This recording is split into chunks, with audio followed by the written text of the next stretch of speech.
Hello students, आज का हमारा जो टॉपिक जो चैप्टर है मनी एंड बैंकिंग। इससे पहले हमने देखा था इंडियन इकोनॉमी का जो नोट्स था, एक ही में हमने सारी इंडियन इकोनॉमी कवर करा था। अब यहाँ से जो हम पढ़ेंगे वो चैप्टर हमारे पास मनी एंड बैंकिंग का। चैप्टर का नाम है मनी एंड बैंकिंग। ठीक है, मनी एंड बैंकिंग। तो सबसे पहले हम शुरू करते हैं बैंकिंग क्या होता है। बैंक की अगर हम बात करें तो सबसे पहले क्वेश्चन एक आता है डिफाइन। बात करूं तो बैंक क्या होता है। बैंक एक ऐसा इंस्टीट्यूशन होता है जहां पे पब्लिक अपने पैसे क्या करती है, डिपॉजिट करती है। जब भी हम कोई चीज पढ़ेंगे उसको डायग्राम के थ्रू पढ़ेंगे तो ज्यादा अच्छे से समझ आएगा। ठीक है, तो इसको डायग्राम की तरह कोशिश करते हैं, इसको डायग्राम से समझने की कोशिश करते हैं। बैंक होता क्या है, तो बैंक की अगर बात करें तो पब्लिक अपने पैसे क्या करती है, जहां पे डिपॉजिट करती है और उसके बदले में इनको क्या मिलता है, इंटरेस्ट मिलता है या फिर क्या मिलता है, लोन प्रोवाइड किया जाता है। उसको हम क्या बोलते हैं, बैंक बोलते हैं। ठीक है, तो बैंक के अगर तो बैंक के दो तरीके के बैंक हमें जो रीड करना है वो है, एक तो है हमारे पास commercial bank. First one is commercial bank and second one is central bank. और जो मेनली हमें पढ़ना है वो पढ़ना है सेंट्रल बैंक के बारे में। ठीक है, लेकिन एक बार देख लेते हैं कमर्शियल बैंक कौन से बैंक होते हैं। कमर्शियल बैंक कौन से होते हैं, what is the commercial bank, what is the meaning of commercial bank. Commercial bank is the financial institution. क्या है फाइनेंशियल, फाइनेंस का मतलब क्या होता है, मनी। यानी कि एक ऐसा इंस्टीट्यूशन है जो मनी से रिलेटेड काम करता है। वो एक्सेप्ट डिपॉजिट, जो क्या करता है, डिपॉजिट को एक्सेप्ट करता है। अभी हमने देखा था डिपॉजिट क्या करते हैं, पब्लिक अपने पैसे डिपॉजिट करती है। तो डिपॉजिट एक्सेप्ट करता है फ्रॉम द जनरल पब्लिक, यानी कि जनरल पब्लिक से पैसे क्या करता है, एक्सेप्ट करता है। And provide loan facility for the investment with the aim of profit. और प्रॉफिट कमाने के लिए वो क्या करता है, लोन प्रोवाइड करवाता है। किसको, यानी कि जो भी जिसको उसकी नीड होती है। तो कमर्शियल बैंक हमारा क्लियर हो गया, कमर्शियल बैंक किसको बोलते हैं। ठीक है, दूसरा हमें पढ़ना है सेंट्रल बैंक क्या होता है। सेंट्रल बैंक के बारे में हम देखते हैं क्या है सेंट्रल बैंक। सेंट्रल बैंक देख लेते हैं क्या है। सेंट्रल बैंक क्या है, हमारे पास पूरे देश का जो मॉनेटरी सिस्टम है उसको कंट्रोल करता है, उसको रेगुलेट करता है, उसको चलाता है। ठीक है, तो सेंट्रल बैंक की अगर बात करें तो मैं ऊपर लिख देता हूं, यहां दिख नहीं रहा।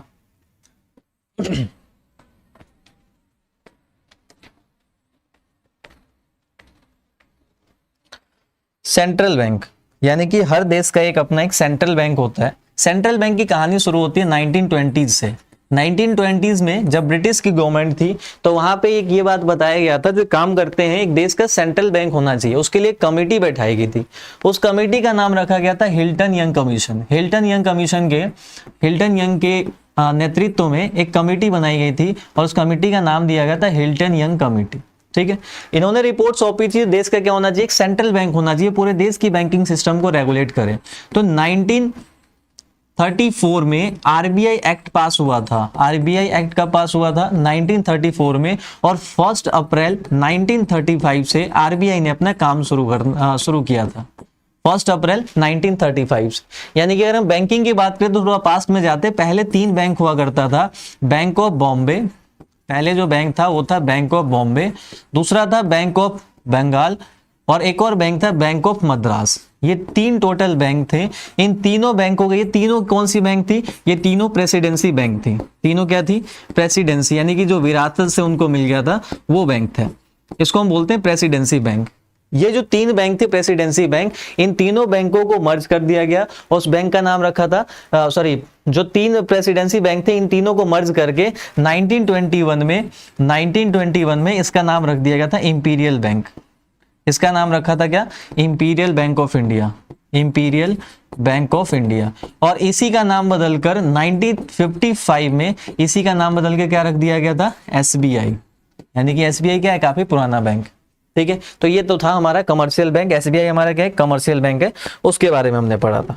ठीक है, अब नेक्स्ट आते हैं, हम पढ़ रहे थे सेंट्रल बैंक के बारे में। सेंट्रल बैंक क्या होता है, तो सेंट्रल बैंक में कौन सी कमेटी दी गई थी, कमेटी था हमारे पास हिल्टन यंग कमीशन। उसने रिपोर्ट सौंपी थी देश का एक सेंट्रल बैंक होना चाहिए। तो आरबीआई एक्ट कब पास हुआ था, आरबीआई एक्ट पास हुआ था हमारा 1934 में। और 1 अप्रैल 1935 से आरबीआई ने काम करना शुरू किया था। ठीक है, यहां तक क्लियर हो गया। यहाँ के जो फर्स्ट गवर्नर थे वो थे सर ऑफ स्मिथ। एक तो ये नाम याद करना है, जो फैक्चुअल चीजें हैं। फर्स्ट इंडियन गवर्नर की अगर हम बात करें तो फर्स्ट इंडियन गवर्नर थे सीडी देशमुख, सीडी देशमुख। और ये हमने जो लास्ट क्लास में पढ़ा था इंडियन इकोनॉमी, उसमें सारी चीजें कवर करवाया गया था, तो एक बार उसको रीड करना है, ठीक है।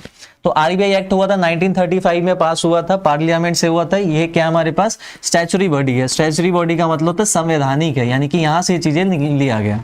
उसके बाद ये 1 अप्रैल 1935 से आरबीआई ने काम करना शुरू किया था। आरबीआई का जो हेड क्वार्टर है वो है मुंबई, आरबीआई का हेड क्वार्टर है वो है मुंबई, ठीक है। और आरबीआई को जो कंट्रोल करता है वो कौन होता है? गवर्नर। करता तो गवर्नमेंट ही है, लेकिन उसके बिहाफ पे कौन करता है? गवर्नर। और गवर्नर कौन है अभी? शक्तिकांत दास, शक्तिकांत दास। और ये कौन से नंबर का गवर्नर है? गवर्नर है 25th नंबर का गवर्नर है, ठीक है। तो यहां तक हमारी चीजें क्लियर होगी, ठीक है। अब एक बार पढ़ते हैं हमारे पास ये है क्या, meaning of central bank. Central bank क्या है? सेंट्रल बैंक एक ऐसा इंस्टीट्यूशन है जो पूरे देश के मॉनेटरी सिस्टम को क्या करता है? कंट्रोल करता है, उसको चलाता है, उसको रेगुलेट करता है, ठीक है। तो एक बार रीड करते हैं क्या है हमारा इसमें।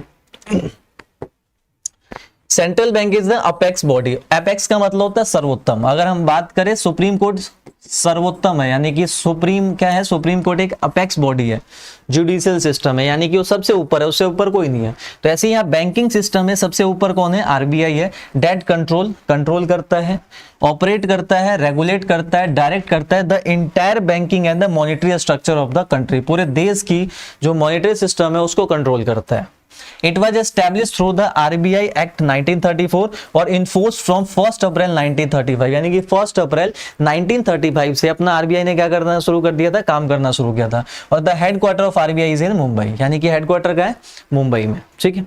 चलो नेक्स्ट हमारे पास है इसमें ये हो गया। नेक्स्ट स्लाइड पे चलते हैं। नेक्स्ट स्लाइड हमारा क्या है? नेक्स्ट स्लाइड है what are the functions of central bank. ये बहुत इंपॉर्टेंट क्वेश्चन है, यहाँ से भी क्वेश्चन बनता है, सब्जेक्टिव में भी बनता है, थ्योरेटिकल में भी बनेगा, सॉरी उसमें एमसीक्यू में भी बनेगा। Functions of central bank. Central bank का मतलब कौन है? आरबीआई। यानी कि आरबीआई क्या करता है? आरबीआई का काम क्या है? सबसे पहला काम है आरबीआई का currency authority. Currency authority, bank of issue, या फिर हम इसी को क्या बोल सकते हैं? Issue of currency. यानी कि आरबीआई का पहला मेन काम क्या होता है? करेंसी इशू करना, ठीक है। Central bank the sole authority. Sole का मतलब होता है सिंगल है, सिंगल पावर है इसके पास, अथॉरिटी है issue of currency in the country. In India Reserve Bank of India has the sole right of issue currency. यानी कि आरबीआई जो है हमारा सेंट्रल बैंक है वो क्या करता है? सारे करेंसी इशू करता है। अब सारे करेंसी की बात करें तो उसमें देख लेते हैं। 1 रुपए का नोट और जितने भी कॉइन्स है वो सभी आता है फाइनेंस मिनिस्ट्री के अंदर, फाइनेंस मिनिस्ट्री के अंदर, ठीक है। और 1 रुपए के नोट पे सिग्नेचर किसके होते हैं? इस पे सिग्नेचर होते हैं फाइनेंस सेक्रेटरी के होते हैं, फाइनेंस सेक्रेटरी के होते हैं, ठीक है। बाकी 2 रुपए से लेकर जितनी भी करेंसी है वो सब किसके अंडर में आता हुआ आता है? आरबीआई के अंडर में।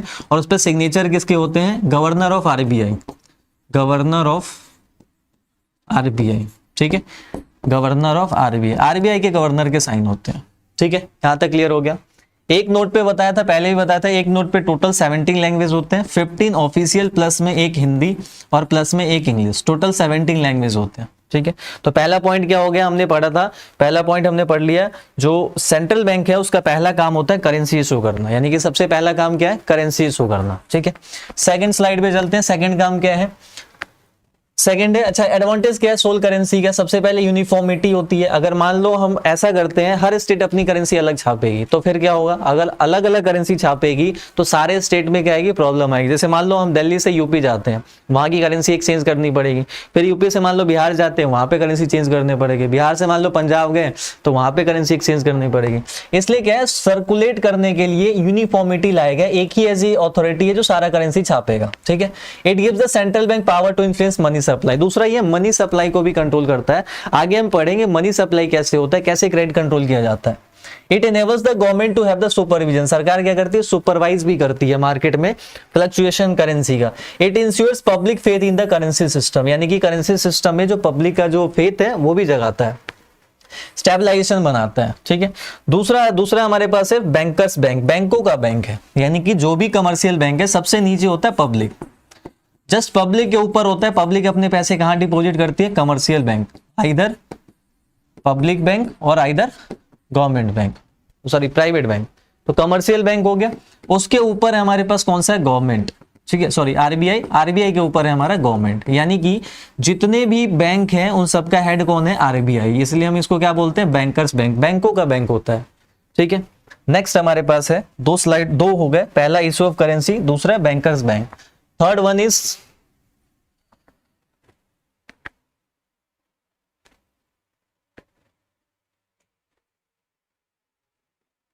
ये हो गया बैंकर्स टू द गवर्नमेंट, सरकार का बैंक है। ठीक है, ये रह गया था, उसको देख लेते हैं।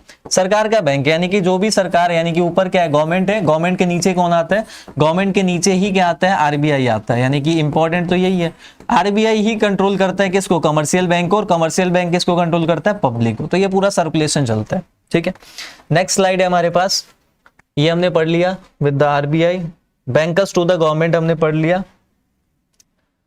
नेक्स्ट है हमारे पास बैंकर्स बैंक एंड सुपरवाइजर, यानी कि बैंकर्स बैंक, बैंकों का बैंक है, ये हमने पढ़ लिया था अभी।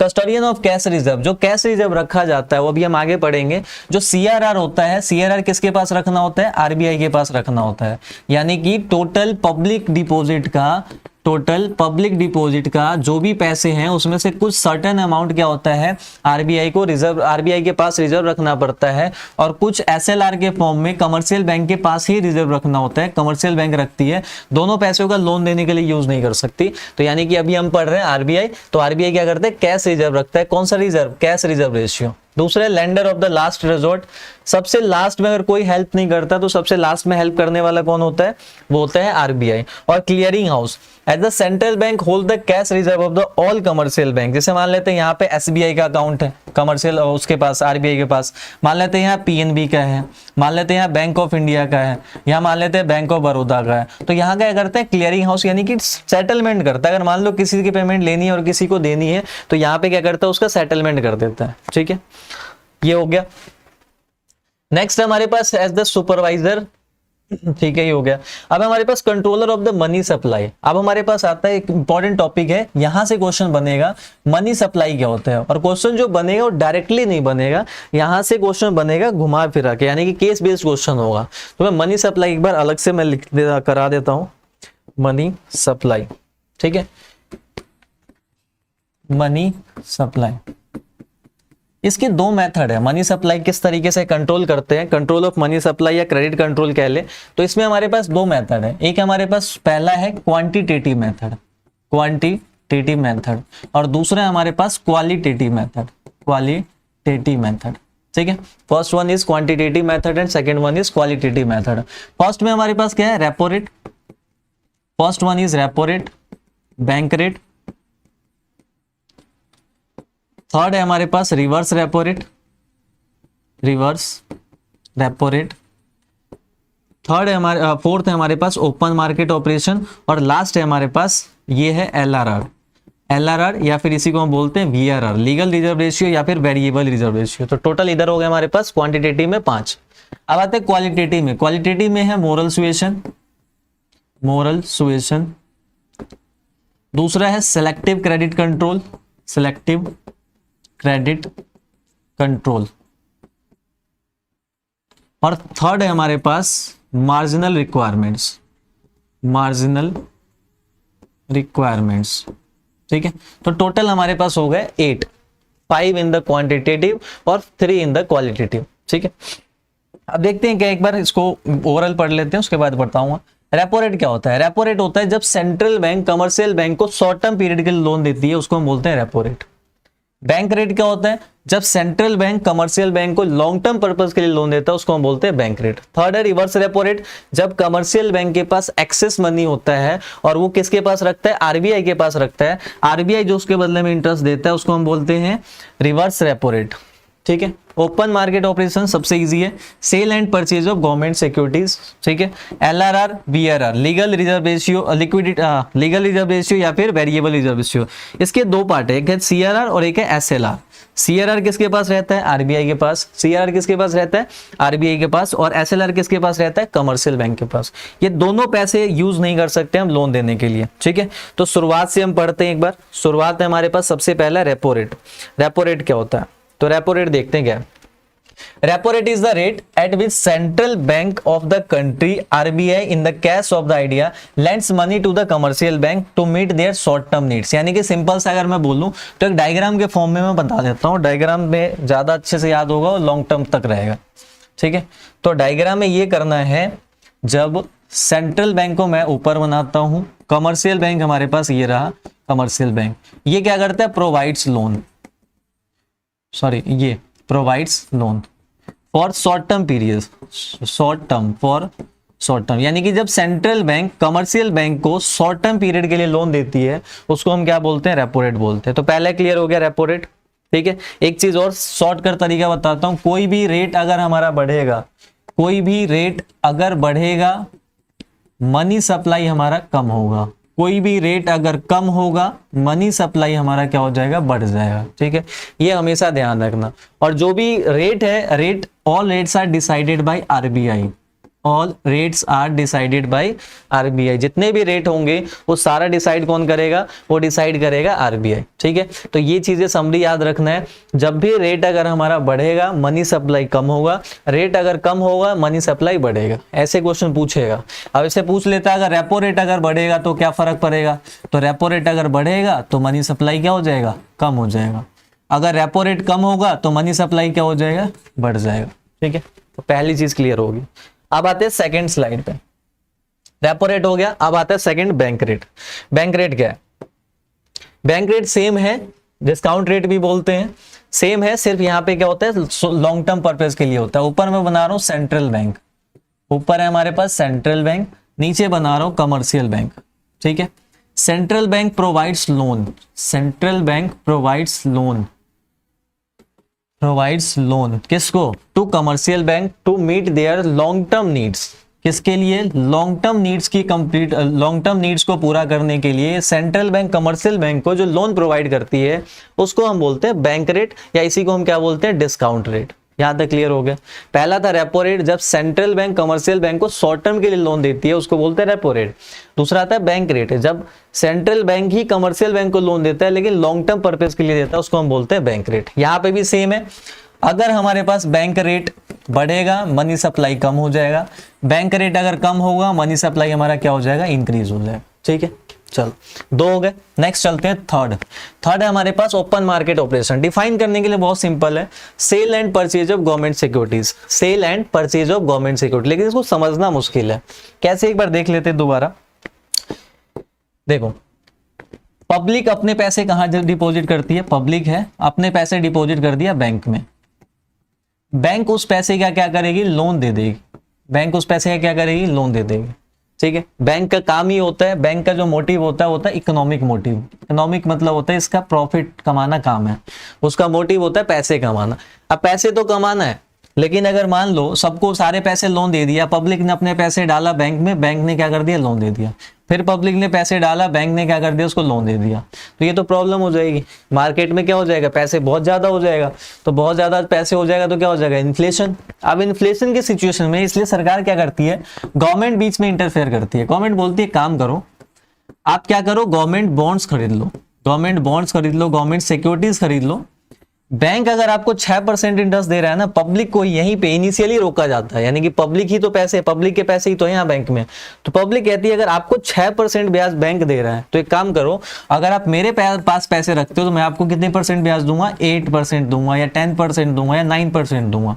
तो पब्लिक क्या है, पब्लिक तो तेज है, पैसे चाहिए उनको, तो यहाँ क्या करेगी, बैंक से पैसे विड्रॉ कर लेगी और कहाँ खरीद लेगी, गवर्नमेंट बॉन्ड्स में खरीद लेगी।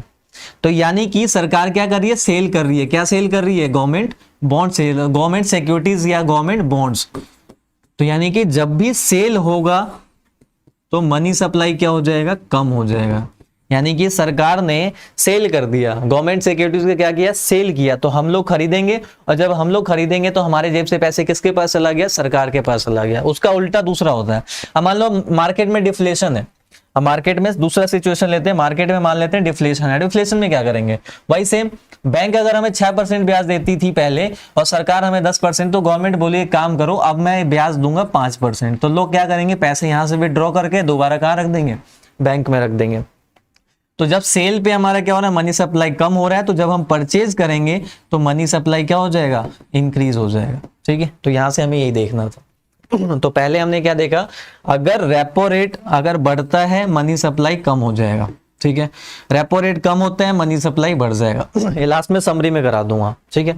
चलो नेक्स्ट है हमारे पास legal reserve ratio. Legal reserve ratio के दो भाई है बताया था, एक है हमारे पास सीआरआर और दूसरा है हमारे पास एसएलआर। पहला कौन सा है सीआरआर और दूसरा कौन सा है एसएलआर। अगर इन दोनों को ऐड करेंगे तो हमारा बनेगा एलआरआर, ठीक है। अब ये किस तरीके से काम करता है, सबसे पहले देख लेते हैं सीआरआर रखा किसके पास जाता है। सीआरआर रखा जाता है आरबीआई के पास, और जबकि एसएलआर किसके पास रहता है, कमर्शियल बैंक के पास। ना तो हम इसका यूज कर सकते हैं ना तो इसका यूज कर सकते हैं, किसके लिए, लोन पर्पस के लिए। यानी कि आरबीआई यानी कि जो पब्लिक डिपॉजिट करती है उसका सारा पैसा लोन के फॉर्म में हम नहीं दे सकते, कुछ पैसे रिजर्व रखना होता है, या तो सीआरआर या तो एसएलआर के फॉर्म में। तो अभी कैसे होगा देखते हैं। सबसे पहले क्या होता है, जैसे मान लेते पब्लिक के पैसे डाला, कुछ पैसे रिजर्व रख दिया, मान लेते ये 5% है, ये मान लेते 25% है फॉर एग्जाम्पल, तो टोटल होगा 30%। यानी कि 30% रिजर्व क्या रखना है, बाकी 70% का क्या कर सकता है, वो लोन प्रोवाइड कर सकता है। अगर मान लो इन्फ्लेशन है तो इस रेट को और बढ़ा देगी सरकार आरबीआई, और यहाँ पे आप कितने परसेंट लोन दे सकते हैं, हम 60%। तो यानी कि इन्फ्लेशन के सिचुएशन में एलआरआर को क्या कर दिया जाता है, बढ़ा दिया जाता है। एलआरआर जैसे ही बढ़ेगा मनी सप्लाई क्या हो जाएगा, कम। जैसे ही एलआरआर हमारा इंक्रीज हुआ मनी सप्लाई क्या हो जाएगा, कम। और एलआरआर अगर डिक्रीज हुआ तो मनी सप्लाई क्या हो जाएगा, इंक्रीज। ये समझ आ गया। यानी कि सिंपल सा एक समरी है, किसी भी रेट कोई भी रेट बढ़ेगा मनी सप्लाई कम होगा, कोई भी रेट अगर कम होगा मनी सप्लाई बढ़ जाए, ठीक है। तो ये हो गया, सीआरआर भी समझ आ गया, एसएलआर भी हो गया। अब चलते हैं नेक्स्ट पे, एसएलआर भी हो गया। अब आता है मार्जिनल रिक्वायरमेंट्स, यानी कि हमारे पास मॉनेटरी वाला सारा खत्म हो गया। अब जो बचता है वो है हमारे पास क्वालिटेटिव, यानी कि क्वांटिटेटिव खत्म हो गया, क्वालिटेटिव आते हैं। क्वालिटेटिव में पहला हमारे पास कौन सा है, वो है marginal requirements. Marginal requirement simple सा है, सरकार ने अगर बोल दिया 40% मार्जिनल रिक्वायरमेंट्स है तो हम कितने का लोन दे सकते हैं, 60% का। अगर इसने बोल दिया 30% का तो हम लोन कितने का देंगे, सिर्फ 70% का, ठीक। ये भी हो गया क्लियर। उसके बाद नेक्स्ट है मोरल सुएशन है। मोरल सुएशन का मतलब क्या है, this is the combination of the persuasion and pressure, यानी कि आरबीआई प्रेशर बनाती है आपको लोन देना है या नहीं देना। That central bank applies on the other bank to get them in act manner in line with the policy। यानी कि मोरल सुएशन में सिर्फ इतना बोला गया है, जो आपको लोन प्रोवाइड करना है या नहीं करना ये कौन डिसाइड करता है, ये आरबीआई बाकी कमर्शियल बैंक को गाइडलाइंस देता है, ठीक है। और नेक्स्ट है सिलेक्टिव क्रेडिट कंट्रोल, लोन देना भी है तो किसको देना है। यानी कि सिलेक्टिव क्रेडिट कंट्रोल में मान लेते हैं सिलेक्टिव, जैसे मान लो एक पर्सन है एग्रीकल्चर से रिलेटेड, एक पर्सन है एजुकेशन से रिलेटेड, एक पर्सन है होम लोन लेने आया, एक आया है कार लोन लेने, तो किसको पहले लोन मिलेगा। यानी कि वो क्रेडिट बना देता है, वो सिलेक्ट कर दिया जाता है इनको पहले लोन देना, इनको नहीं देना। तो यानी कि हमारा यहाँ तक सारा क्लियर हो गया। कौन कौन सी चीजें क्लियर होगी, क्वांटिटेटिव और क्वालिटेटिव। एक बार मैं समरी में बता देता हूँ सारा। हमने ये पढ़ा था जो मनी सप्लाई यानी कि मनी कंट्रोल कैसे करते हैं। तो मनी कंट्रोल के अगर पार्ट करें तो दो पार्ट है। पहला कौन सा था, क्वांटिटेटिव। पहला कौन सा था हमारे पास, क्वांटिटेटिव। और दूसरा कौन सा था हमारे पास, क्वालिटेटिव। क्वांटिटेटिव और सेकंड वन इज क्वालिटेटिव, ठीक है। अब हमने ये पढ़ा था, इसमें सबसे पहला इसमें भी था रेपो रेट, दूसरा था बैंक रेट, तीसरा था reverse repo rate, reverse repo rate, चौथा था ओपन मार्केट ऑपरेशन और पांचवा था एलआरआर। यानी कि ये हमारे 5 थे जो क्वांटिटेटिव में पढ़ने थे। दूसरा था क्वालिटेटिव में। क्वालिटेटिव की अगर बात करें तो क्वालिटेटिव में क्या क्या था, सबसे पहला था मार्जिनल रिक्वायरमेंट्स, मार्जिनल रिक्वायरमेंट्स। दूसरा था मोरल सुएशन, मोरल सुएशन। और तीसरा था selective credit control, selective credit control, ठीक है। इसमें हमें समरी ये बनाना था, जो भी रेट डिसाइड होता है, all rates are decided by, all rates are decided by RBI. यानी कि जो भी रेट डिसाइड होता है कौन करता है, आरबीआई करता है। पहला पॉइंट तो ये है जो समरी हमें बनाना है। दूसरा ये करना है, कोई भी रेट अगर हमारा इंक्रीज होगा, कोई भी रेट अगर हमारा इंक्रीज होगा तो मनी सप्लाई क्या हो जाएगा, कम। और कोई भी रेट अगर हमारा डिक्रीज होगा तो मनी सप्लाई क्या हो जाएगा, इंक्रीज, ठीक है। एक और कंडीशन है, ओपन मार्केट ऑपरेशन में थोड़ा अलग होता है। जब हम सेल करते हैं, सेल करेंगे तो मनी सप्लाई क्या हो जाएगा, कम हो जाएगा। और अगर हम परचेज करेंगे तो मनी सप्लाई क्या हो जाएगा, बढ़ जाएगा, ठीक है। यहां तक क्लियर हो गया। तो ये हमारा पोर्शन जो था इसका, जो क्रेडिट कंट्रोल था, क्वांटिटेटिव और क्वालिटेटिव, ये दोनों हमारा खत्म हो गया। ठीक है, अब चलते हैं नेक्स्ट है हमारे पास, नेक्स्ट स्लाइड है, ये रहा। टूल्स लिखे हुए हैं, वैसे तो मैं बता दिया था लेकिन समरी के फॉर्म में एक बार और दिया हुआ है। टूल्स है, एक तो है क्वांटिटेटिव, दूसरा कौन सा है, क्वालिटेटिव। क्वांटिटेटिव में repo rate, bank rate, reverse repo rate, open market operation, LRR, marginal requirements, ये सारे इसके हैं, ये इसके हैं, मोरल सुएशन और सिलेक्टिव क्रेडिट कंट्रोल। ठीक है, यहां तक क्लियर हो गया। अब ये जो था इसमें हमने इस पे थोड़ा फोकस करते हैं। सेल करेंगे तो मनी सप्लाई क्या हो जाएगा, डिक्रीज हो जाएगा। अगर हम परचेज करेंगे तो मनी सप्लाई क्या हो जाएगा, इंक्रीज हो जाएगा। ठीक है, इसमें क्या है, रेट अगर बढ़ेगा तो मनी सप्लाई क्या होगा, कम, और रेट अगर कम होगा तो मनी सप्लाई बढ़ जाएगा। सेम यहाँ पे भी है, रेट बढ़ेगा मनी सप्लाई कम। ठीक है, तो इन सारे में सिचुएशन में हमारा क्या है, सेम है। ठीक है, चलो अब नेक्स्ट चलते हैं। नेक्स्ट स्लाइड है हमारे पास, वो है explain the money creation by the central bank. पैसे से पैसे किस तरीके से, अच्छा सबसे पहला क्वेश्चन ये आता है मनी क्रिएशन करता कौन है। तो मनी क्रिएशन सेंट्रल बैंक नहीं करता, हमेशा ध्यान रखना, कौन करता है, कमर्शियल बैंक करता है। मनी क्रिएशन कौन करता है, कमर्शियल बैंक करता है। ठीक है, अब कमर्शियल बैंक कैसे करता है वो हम पढ़ते हैं एक बार एक टेबल के थ्रू। ठीक है, जैसे मान लेते हैं इनिशियल डिपॉजिट है, किसी बंदे ने 1000 रुपए डिपॉजिट किया है, इसको हम बोलते हैं इनिशियल डिपॉजिट। उसने इनिशियल डिपॉजिट किया है 1000, लोन कितना देना है, मान लेते हैं एलआरआर, एलआरआर कितना परसेंट है, 20%। ठीक है, यानी कि अगर हमने पैसे दिया है तो उसका 20% उसको रिजर्व रखना पड़ेगा बैंकों को। ठीक है, तो 1000 रुपए इनिशियल डिपॉजिट था, उसका 20% रिजर्व रखना है, जिसको हम बोलते हैं LRR. LRR includes CRR as well as SLR. ठीक है, 800 रुपीज क्या करना है, लोन दे सकता है, 200 रुपीज क्या करना पड़ेगा, रिजर्व रखना पड़ेगा। जब सेकंड राउंड में जब ये रुपीज आएगा 800, इसका फिर से 20% क्या करना पड़ेगा, रखना पड़ेगा, और 640 का क्या कर सकता है, लोन दे सकता है। इसी तरीके से सर्कल चलेगा। और ये अगर मैं फॉर्मूला बताऊं तो ये क्या होता है, 1 में एलआरआर होता है। मान लेते हैं 20% है, इसका मतलब होता है 5 टाइम्स। ठीक है, यही होता है। तो इसका 5 टाइम्स करके नीचे लिख देना, सारा नहीं बनाना, इसका 5 टाइम्स नीचे और इसका भी 5 टाइम्स क्या हो जाएगा, नीचे। इसका मतलब ये है सरकार क्या करेगी, 1000 डिपॉजिट से कितने पैसे इंक्रीज कर लिया, 5000। यानी कि इस तरीके से क्या होता है, मनी सप्लाई किया जाता है, यानी कि सॉरी मनी क्रिएशन किया जाता है। और मनी क्रिएशन करता कौन है, मनी क्रिएशन करता है कमर्शियल बैंक। ठीक है, यहां तक क्लियर हो गया। अब है हमारे पास नेक्स्ट स्लाइड है, अब आता है चैप्टर, जो छोटा सा एक चैप्टर है वो है मनी। मनी क्या होता है, मनी तो पैसा है ना।